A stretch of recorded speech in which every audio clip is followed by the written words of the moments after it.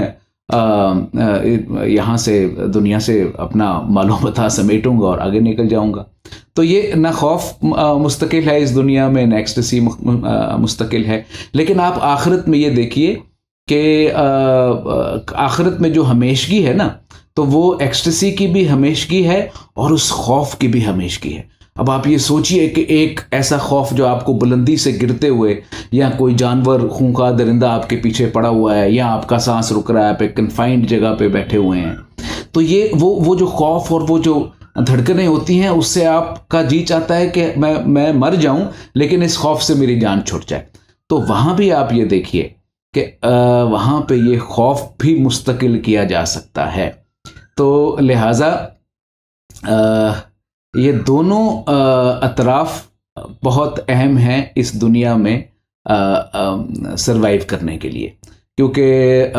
ان الانسان لفی خسر، بے شک انسان جو ہے وہ خسارے میں ہے. تو کیونکہ انسان خسارے میں ہے تو لہٰذا اس کو اپنے حق کے طور پر مستقل جنت نہیں دی جا سکتی، بلکہ اس کو اگر جنت ملے گی تو وہ اس کو کسی بخشش کے سہارے ملے گی. اور اگر آپ نے بخشش کی طرف کوشش کرنی ہے، یا بخشش کی طرف رجوع کرنا ہے، یا آپ کی منزل بخشش ہے، تو پھر لازماً ایک اس کی جو انڈر لائنگ ڈاکومنٹس ہیں، بخشش کی عرضی کے نیچے جو ڈاکومنٹس لف کیے جائیں گے، جو کاغذات لف کیے جائیں گے، ان کاغذات میں ایک کاغذ ہے خوف کا کاغذ، جسے کہتا ہے نا اللہ سے ڈرو. تو اللہ سے ڈرنا اور اللہ کی رحمت سے پر امید رہنا، یہ دونوں چیزیں ایک ہی وقت میں، خاص طور پر اس دنیا میں زندگی گزارنے کے لیے بہت ضروری ہیں. وہ جو کہتے ہیں نا لوگ کہ خوف نہیں ہونا چاہیے، رحمت کی امید ہونی چاہیے، تو بات بالکل درست ہے. رحمت کی امید ہونی چاہیے اور بخشش کی امید ہونی چاہیے، کیونکہ رحمت اللہ نے اپنے اوپر آخرت کے روز فرض کر رکھی ہے، اس پر ایمان بھی رکھنا چاہیے. لیکن اس بخشش کا حقدار وہی رہے گا جو اللہ سے ڈرے گا بھی. اور یقین مانیے اللہ کا خوف اگر آپ کے اوپر طاری ہو جائے تو اس کو سمجھیے کہ آپ پہ اللہ کی رحمت ہی نازل ہو رہی ہے. تو میں اس تمام بحث کو سمیٹتے ہوئے اسی نتیجے پر پہنچا ہوں کہ جو جنت کی، جو آخرت کا جو نفسیاتی پہلو ہے، وہ ایک تو وجد کی ہمیشگی ہے اور ایک خوف کی ہمیشگی ہے. اور اس وجد کی ہمیشگی کے لیے ہمیں دعا گو رہنا چاہیے، اور اس ہمیشگی کو پانے کے لیے اپنے دل میں ہمیشہ اللہ کا خوف بھی برقرار رکھنا چاہیے. یہ دونوں چیزیں کو ایگزسٹ کر سکتی ہیں، یہ میوچلی ایکسکلوسیو نہیں ہے. وآخر دعوانا ان الحمد للہ رب العالمین. بہت شکریہ. اگلی فکر کے ساتھ انشاءاللہ اگلے ویلاگ میں آپ سے پھر ملاقات ہوگی. تب تک خوش رہیے اور سوچتے رہیے.